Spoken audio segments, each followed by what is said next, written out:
Eu fui convidado na semana passada para uma entrevista pela Keep Nomad, uma das maiores escolas de marketing digital do Brasil. E o Kiki por aí, que está aqui na Tailândia, esteve aqui em casa e fez essa entrevista comigo. Se não me engano, na próxima semana vai estar disponível no canal deles, Keep Nomad. E durante a entrevista acabou que nós até ficamos amigos e nós vamos nos encontrar em Bali. Nesse final de semana nós vamos estar lá em Bali. Acabou que a entrevista durou mais de 2 horas. Mais de 2 horas. Provavelmente eles vão ter que cortar muita coisa, porque não sei se a entrevista vai na íntegra por mais de 2 horas para o canal do YouTube. Acho que fica maçante.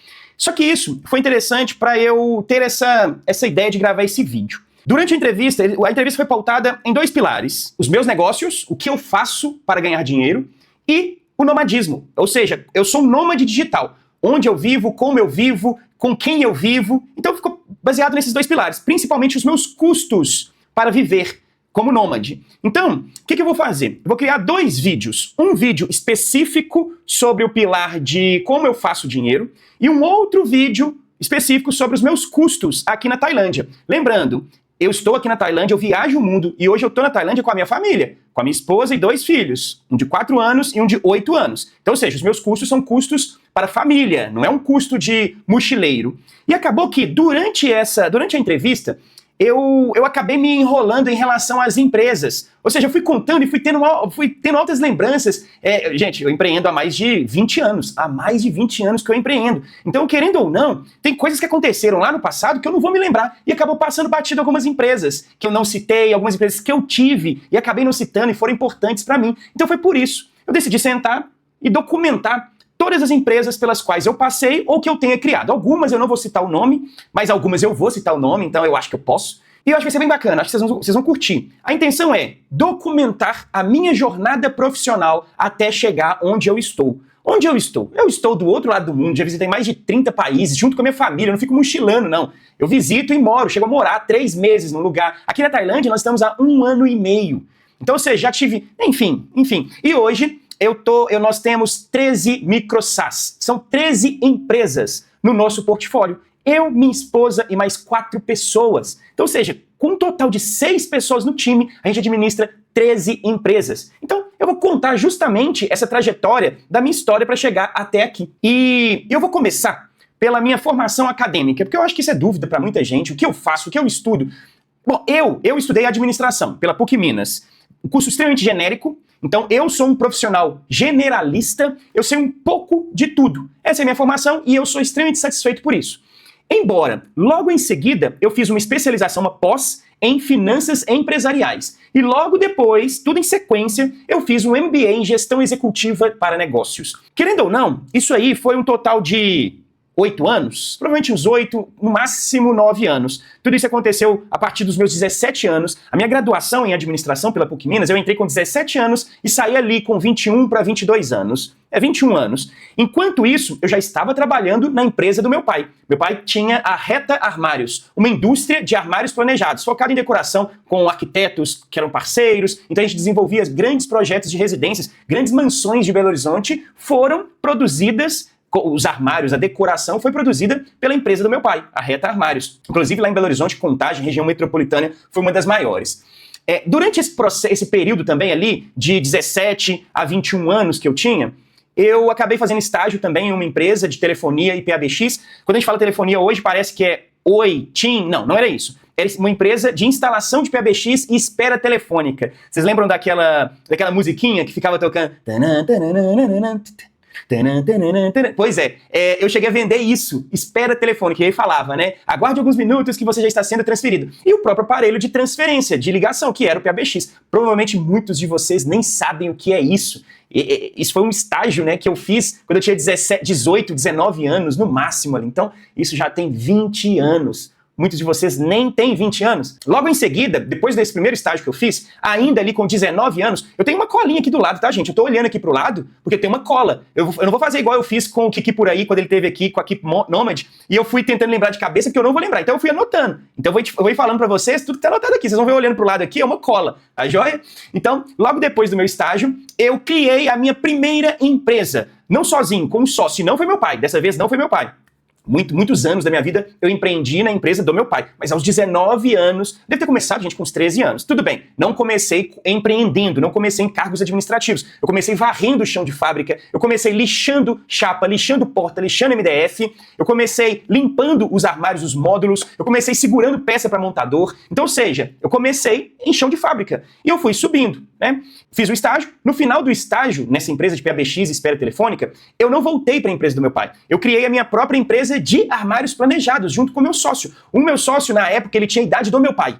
Eu tinha 19 anos e ele já tinha mais de 40 anos. Ele era até mais velho que o meu pai. Isso não deu certo. Por quê? A minha intenção era sair do meu pai justamente por ele ser meu pai e acabar interferindo na administração. E eu vou e monto a sociedade com uma pessoa muito próxima da personalidade do meu pai, até mesmo na intenção de me orientar. Então acabou que isso não deu muito certo, e aí essa foi uma das primeiras empresas que eu quebrei. Foi a primeira empresa que eu quebrei. Chamava Refina Quarto e Closet. Acabou que a intenção era para ela ser uma parceira da Reta Armários, do meu pai, e acabou não dando muito certo, a gente acabou virando concorrentes, a intenção no início era nós produzirmos armários e closets, e meu pai com a Reta Armários produzir cozinha, banheiro e área de serviço. Acabou que todo mundo começou a produzir tudo, viramos concorrentes na mesma região, disputando os mesmos clientes, meu pai acabou ganhando isso e nós perdemos, e eu acabei saindo da sociedade. Se não me engano, não tenho notícia, mas o meu ex-sócio ainda continua com a empresa.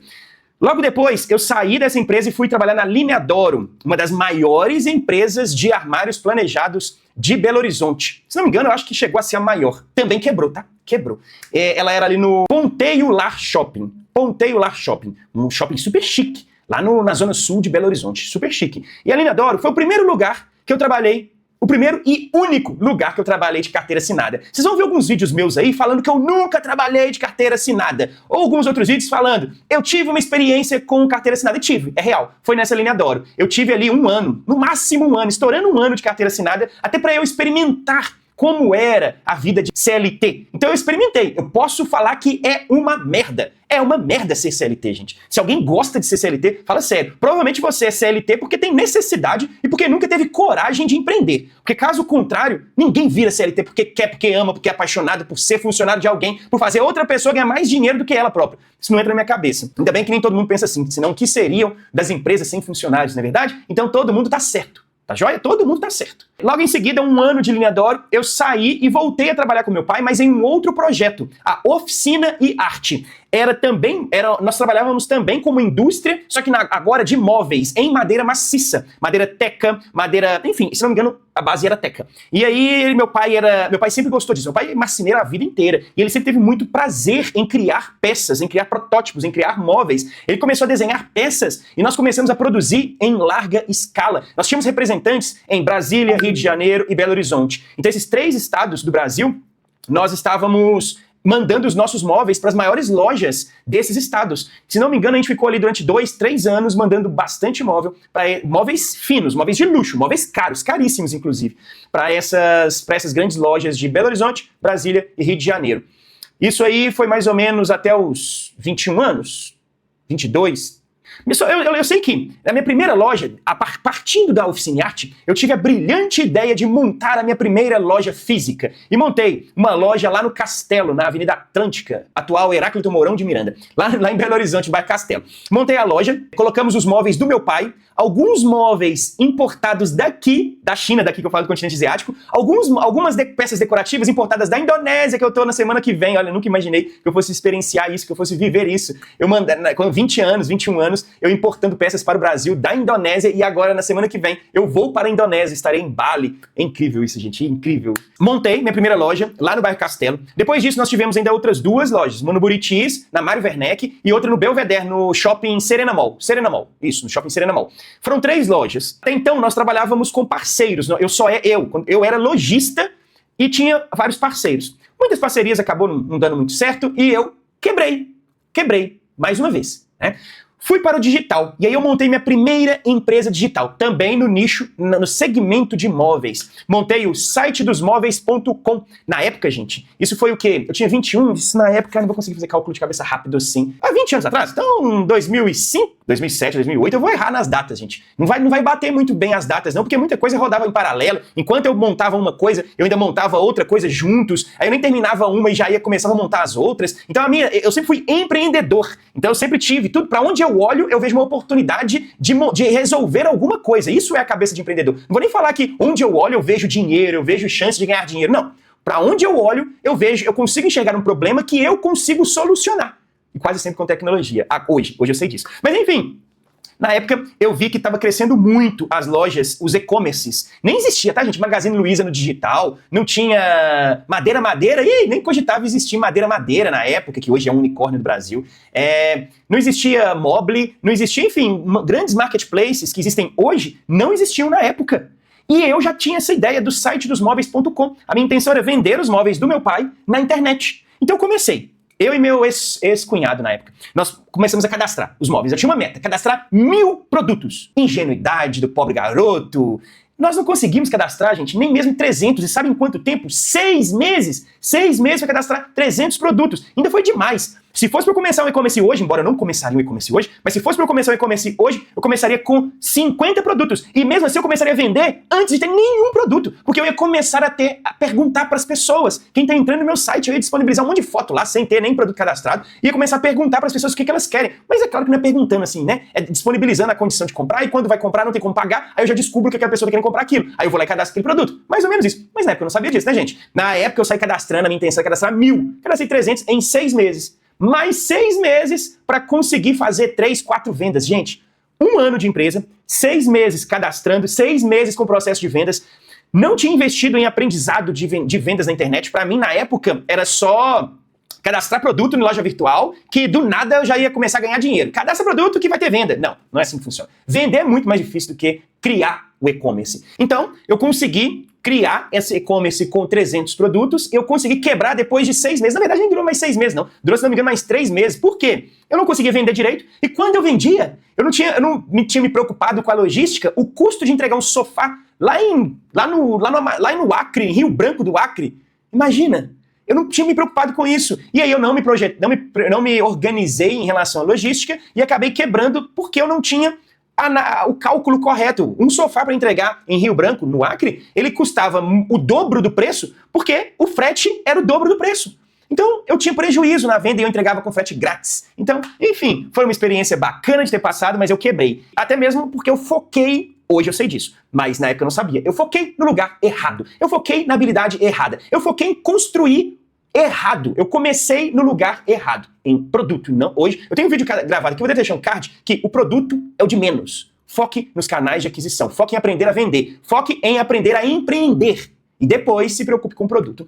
Logo em seguida, em 2013, eu estava iniciando o Dr. Money. O Dr. Money, eu ainda estava trabalhando com o site dos móveis, se não me engano, ainda estava. Foi paralelo.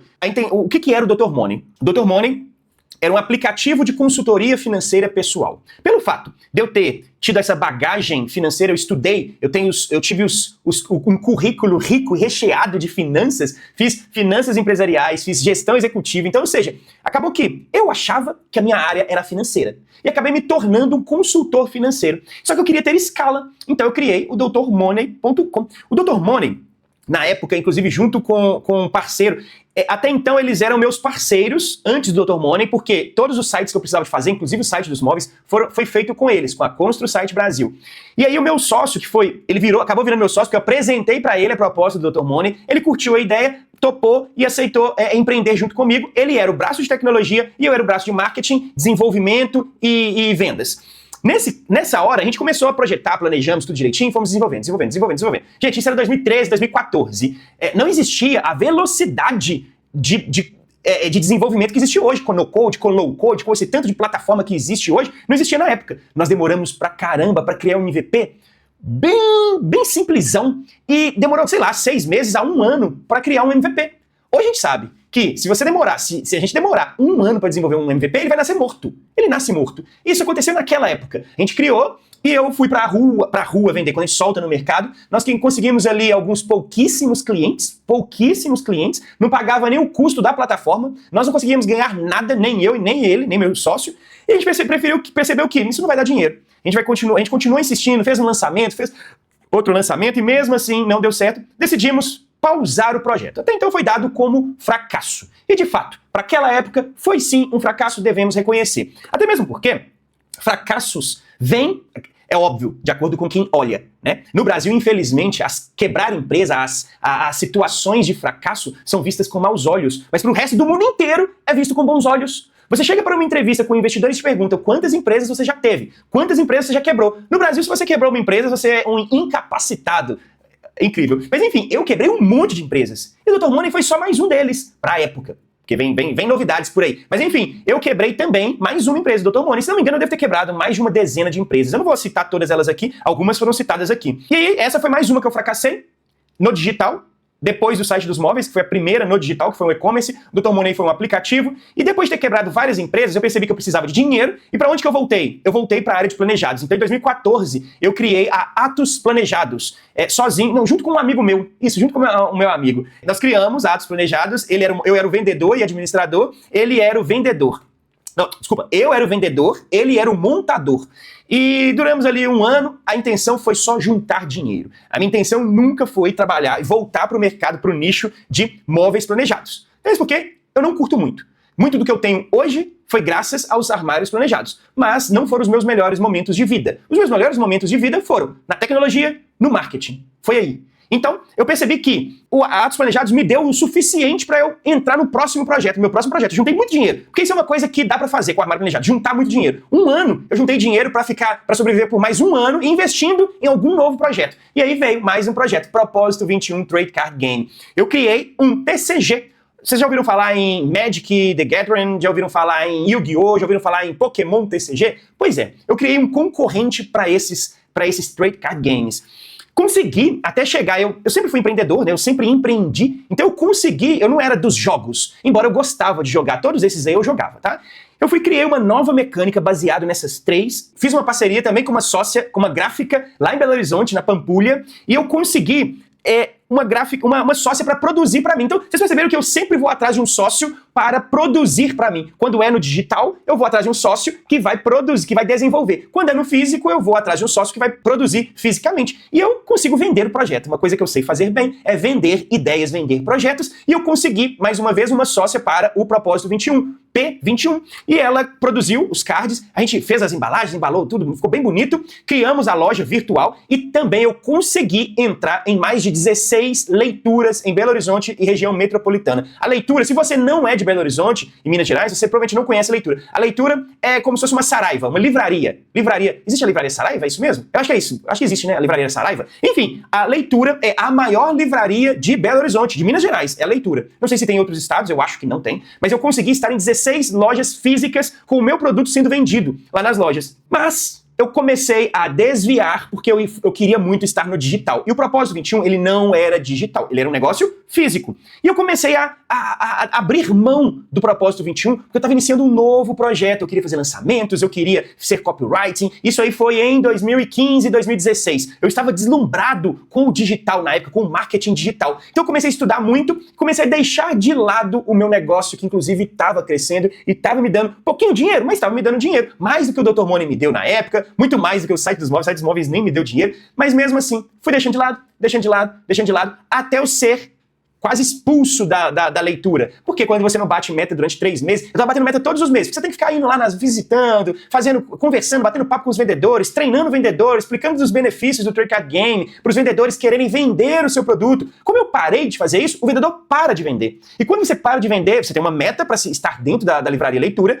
quando você para de vender, eles te dão ainda 3 meses. Eu fiquei 3 meses sem bater meta. No 4º mês, eles me expulsaram das lojas da leitura e eu perdi a minha oportunidade de venda. Nesse momento, eu percebi, eu tenho que estar só no digital. Só que eu tenho que transformar o Trade Card Game P21, Propósito 21, em digital, online. E aí eu pausei esse projeto e eu fui trabalhar como consultor. Nessa época, eu queria muito estar dentro da área de marketing, dentro da área de tecnologia. O que eu fiz? Eu fui atrás desse meu ex-sócio, do Dr. Money, que é dono da Constru Site Brasil, e ofereci para ele, eu propus para ele, eu quero trabalhar com marketing, eu quero trabalhar com growth, eu quero trabalhar com tecnologia. Deixa eu trabalhar com você?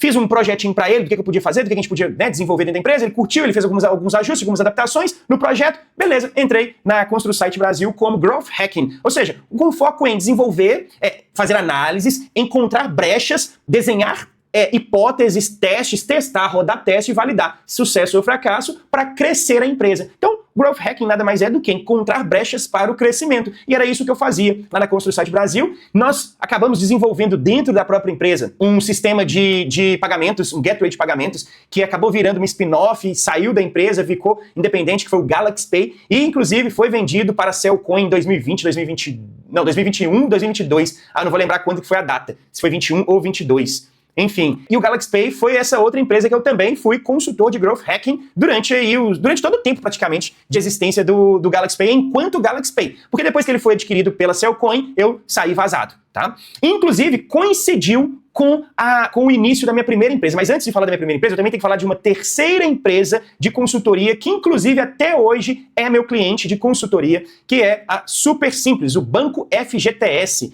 O maior correspondente bancário do C6 Bank. Inclusive, eu tive a oportunidade de trabalhar com a diretoria, com o CMO do C6 Bank. Então, nós fazíamos reuniões constantes com o CMO do C6 Bank. Então, isso me fez crescer muito, me mostrar questão de organização, métodos de dentro de uma empresa do porte do C6 Bank. Então, também sou muito grato, aprendi muito nesse processo de consultoria com o Banco FGTS. Inclusive, o Banco FGTS ainda é o meu cliente de consultoria em marketing. Inclusive, lá de dentro também mais uma spin-off, que foi a Fintech do Corban, Fintech Corban, ou seja, é uma empresa de tecnologia voltado a correspondentes bancários.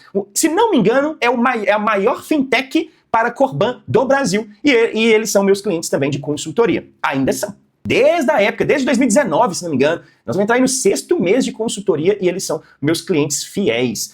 Inclusive a ConstruSite Brasil também é um dos meus maiores parceiros até hoje. Eles são meus clientes em quase todos os meus projetos. Quando eu crio um novo projeto, eu vou atrás de quem? Vou atrás da ConstruSite Brasil, Márcio e Caio. Vamos desenvolver isso aqui, vamos fazer aquilo, testa isso aqui, testa aquilo. Eles são meus parceiraços também até hoje. Então, obrigado, já aproveita, já fica aqui o meu carinho especial e a gratidão. Gratidão, meus caros. Vamos voltar. Criei, então, o textoParablog.com em 2020, que foi a minha primeira plataforma de sucesso. Essa eu vou falar que foi sucesso. Por quê? Eu iniciei ele sem grandes pretensões, eu iniciei para resolver um problema que eu tinha, inclusive, prestando consultoria para essas 3 empresas, ConstruSite Brasil, Galaxy Pay e Banco FGTS. Eu precisava de rodar blogs, porque um dos meus canais de aquisição que eu mais curtia era no tráfego orgânico, era através de blogs, dentro de casa, dentro do meu site, não o tráfego orgânico fora de casa, em redes sociais. Então, eu precisava de textos de qualidade e com técnicas de SEO, coisas que eu não conseguia com os freelancers, coisas que eu não conseguia com agências pequenas, coisas que eu até conseguia em agências grandes, mas muito caro, coisas que eu também conseguia trazendo estagiários para trabalhar dentro de empresa. Só que é o barato que sai caro, porque eu deixei de ser um consultor e passei a ser um gestor de estagiários de redação.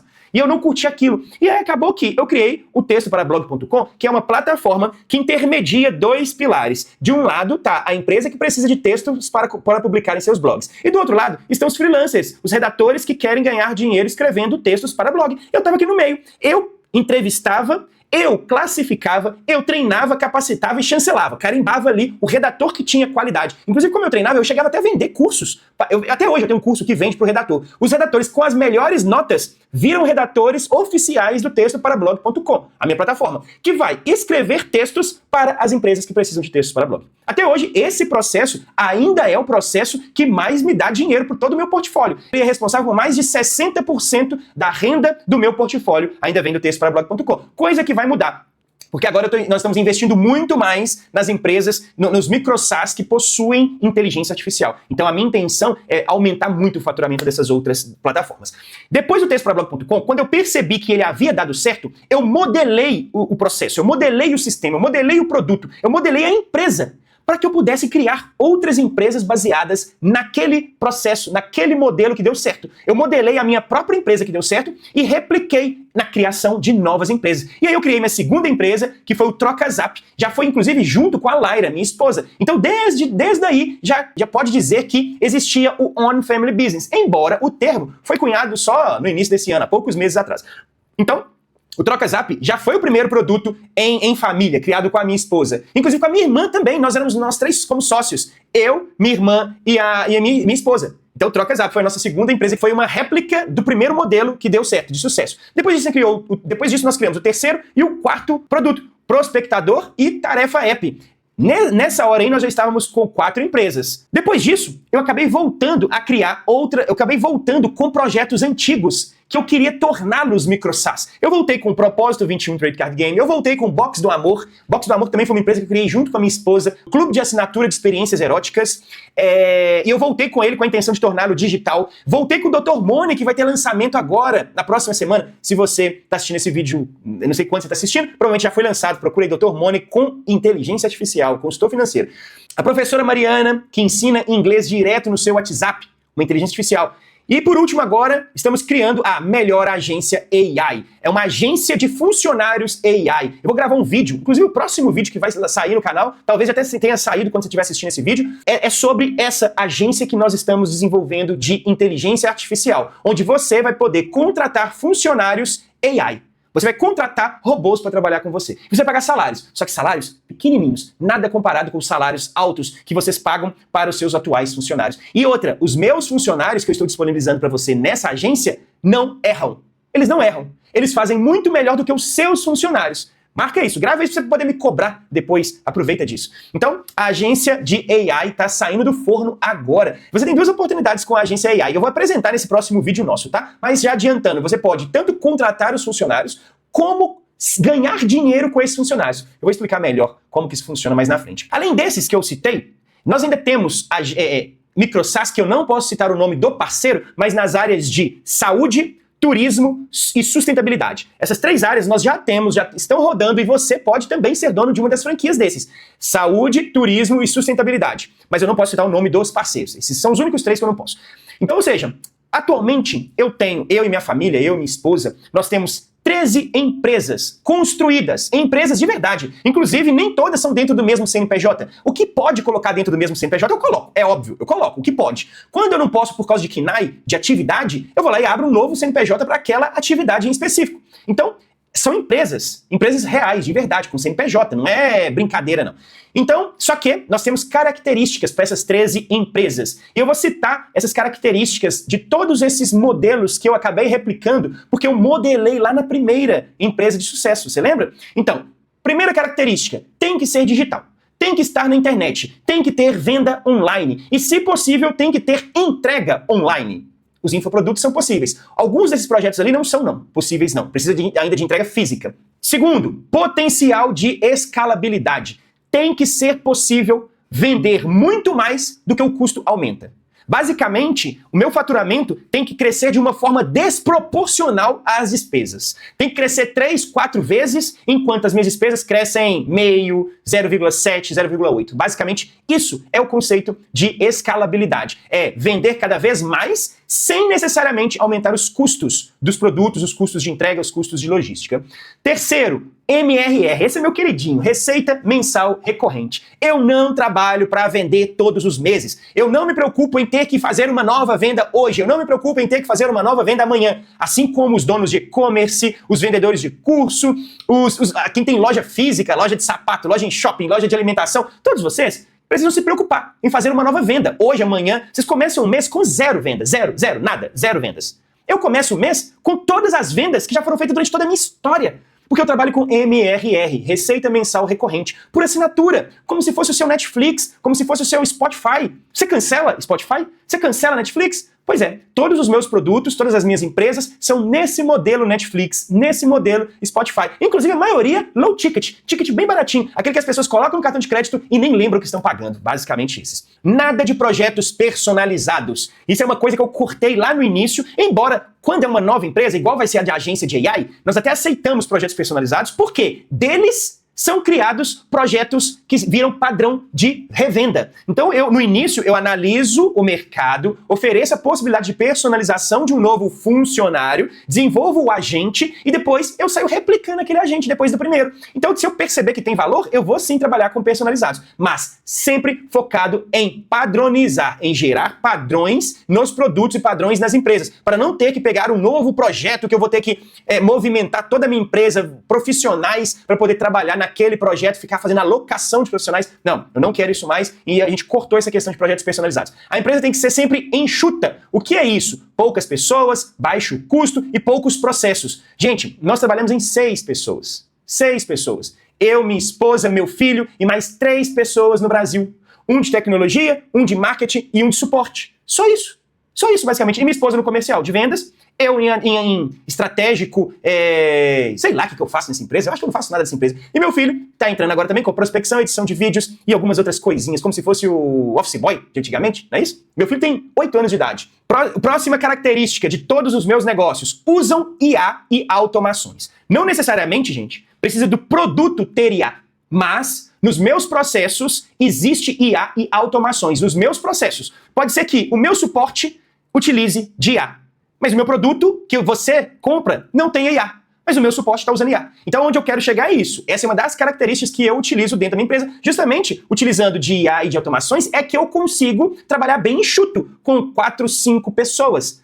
Então é dessa forma que a gente consegue fazer muito dinheiro com pouquíssimas pessoas. Outra coisa que é fantástica, que quando isso aqui apareceu na minha vida foi uma virada de chave. No code. No code. O que antes eu demorei 6 meses para criar um aplicativo, gente. O Dr. Money, já vou dar um spoiler para vocês. O Dr. Money está sendo lançado novamente, a versão 3. Sabe em quantos dias ele foi construído com IA? Utilizando de IA, utilizando de no code? 4 dias. 4 dias, um gestor, um consultor financeiro no WhatsApp foi criado em 4 dias. E outra, ele é praticamente 70% do que precisa para o final. Lá em 2013, há 12 anos atrás, nós criamos a V1 do Dr. Money. Tinha 5% do que era necessário. O MVP demorou 6 meses para ser construído 5% do que nós precisávamos. 5% em 6 meses. Hoje, nós construímos 70% do aplicativo, que funciona dentro do WhatsApp, tá? Em 4 dias. Isso é loucura, gente. Isso é loucura. 4 dias para construir 70% do produto. E que já vai ser lançado. Semana que vem vai ser lançado. Isso, claro, porque existe o no-code, existe o low-code e existe inteligência artificial, óbvio. Micro-SaaS, essa é a característica principal. O micro-SaaS é o que dá a possibilidade, o conceito de micro-SaaS é o que dá a possibilidade de nós conseguirmos trabalhar com todas as outras características. Enxuto, com poucas pessoas, com poucos processos, sem precisar de muito contato com o cliente, menos contato com o cliente, neste caso de micro-SaaS, melhor.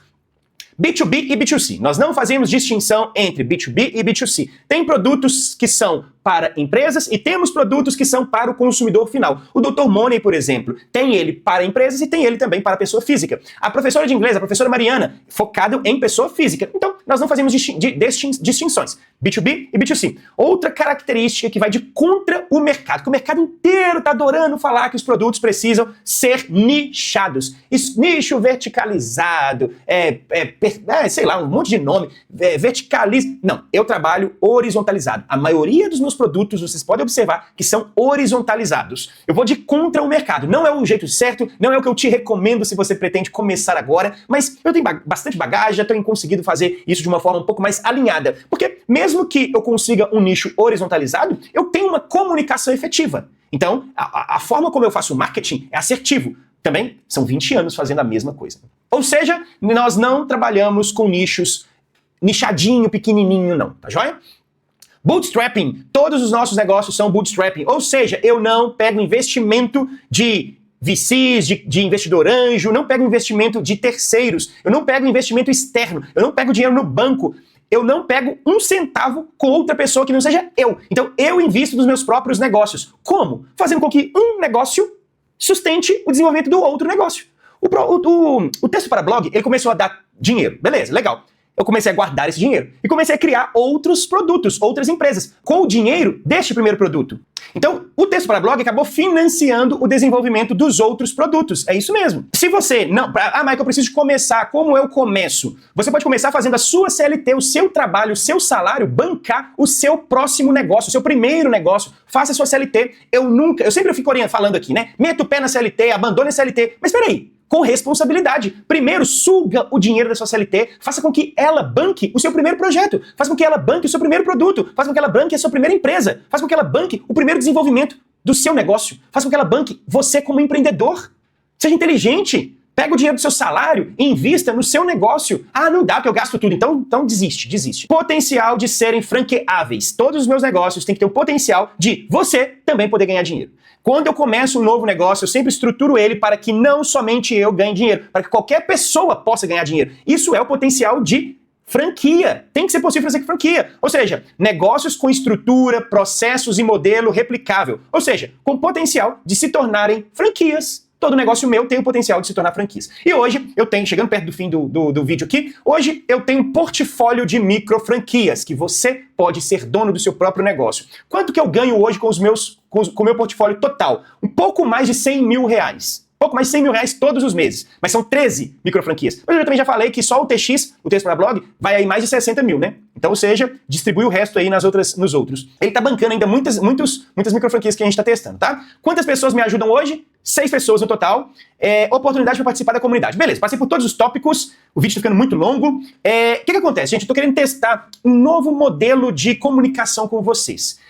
Eu tô querendo criar um grupo no WhatsApp para colocar todo mundo que tem interesse em entender melhor como que funciona essas franquias. Porque as pessoas estão me perguntando no Instagram, estão perguntando no meu WhatsApp direto, como que isso funciona, e eu não tô conseguindo tempo de responder todo mundo e tô passando por desinteressado em vocês. Não, eu tenho interesse em todos vocês. Só que eu preciso de responder para um conjunto de pessoas. Então, eu vou criar um grupo, eu vou deixar o link do grupo aqui na descrição desse vídeo, e se você tiver interesse em entender um pouco mais, entra no grupo. Lá a gente fica discutindo sobre, a intenção é essa, né, tá? Então é tudo muito novo, pra gente discutir sobre o futuro do micro-SaaS, desses novos negócios, dessas novas micro-franquias. Entra no grupo para você entender um pouco mais sobre esse modelo de negócio e se ele realmente é para você. Quem sabe a gente marca um bate-papo individual para eu te conhecer melhor, para entender um pouco da sua história, o que você já fez, o que você está pretendendo, qual que é o seu momento de vida hoje. Você é solteiro? Tem dinheiro? Não tem dinheiro? Você é casado? Tem família? Não tem família? Porque todo esse tipo de preocupação é interessante eu me preocupar com isso para que eu consiga te ajudar da melhor forma possível. Então, clica no link, entra no grupo do WhatsApp para a gente discutir a respeito de todos esses assuntos de empreendedorismo, microfranquia, digital, MRR, tudo isso que eu falei aqui. Muito obrigado e fui!